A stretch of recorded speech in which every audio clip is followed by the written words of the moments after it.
Live to London now, and Patrick Henningsen, who's a geopolitical analyst for the current affairs website UK column. Patrick, so nice to have you. So now that Turkish parliament approved cross-border military involvement, how far are we from seeing ground troops going in? I think it's going to be one step at a time in this situation. Obviously, there's a lot of risk involved for both Syria and for Turkey if they want to escalate this conflict. This is a very unfortunate incident, but as I will get into later, there's a reason why it happened. Now, where does Turkey stand legally in being able to send troops abroad in terms of international law? Well, it depends whose international law we're talking about. Certainly the United States, Great Britain, Israel, these sort of countries have never really had to abide by international law. But I guess Turkey and Syria are in the lower tiers below those sort of powerful countries who are above the law. So in terms of the international community, this is a good test for the whole concept of international law.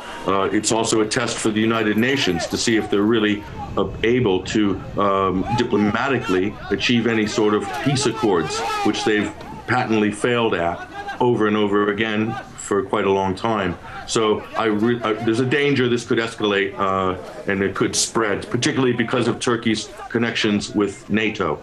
Now, what do you make of Turkey's response to the shelling from Syria? Are 2 days of firing a proportionate reaction?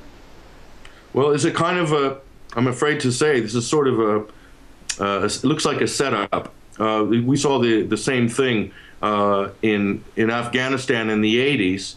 The United States was arming and funding mujahideen who were attacking and baiting the Soviet Union to come over the Afghan border. Eventually, the Soviet Union did occupy a large portion of Afghanistan as a result of that, but that was a guerrilla warfare, a Western-backed affair that was used to draw in the Soviet Union. So in this case, the Free Syrian Army and the US-backed al-Qaeda terrorist groups that are funded by Great Britain and the United States are allowed to have bases now in Turkey. So of course, you have to read between the lines. If Syrian troops are firing across the border, there is definitely a good reason. Syria has no interest in starting a war with Turkey, as any common sense person or commentator would look at it. But in the case of being baited into protecting their own interests, Turkey's providing a safe haven for terrorists, Western-backed terrorists. So this looks like a setup in order to draw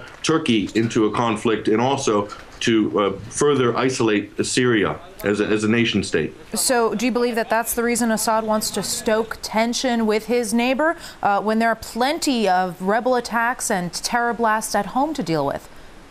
Well, certainly the Syrian government and the security forces have their hands full. But, you know, the government in Syria is well within its right to criticize Turkey and to defend itself.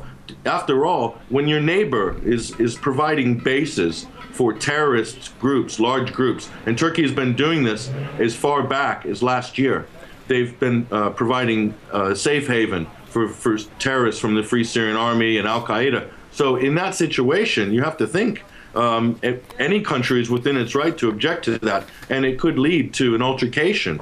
But the way it's being framed in the media and in the West is that Syria has aggressed its neighbor. This is a typical kind of bait, false flag baiting sort of exercise that the Western governments and their intelligence agencies are very skilled at. And they're also skilled at spinning that in the media to then further their own agenda. And the agenda in this case is a collapse of the Syrian state and regime change and a few dominoes that are to fall after that happens. All right, geopolitical analyst providing insight, Patrick Henningsen from current affairs website UK column, live from London. Thanks, Karen.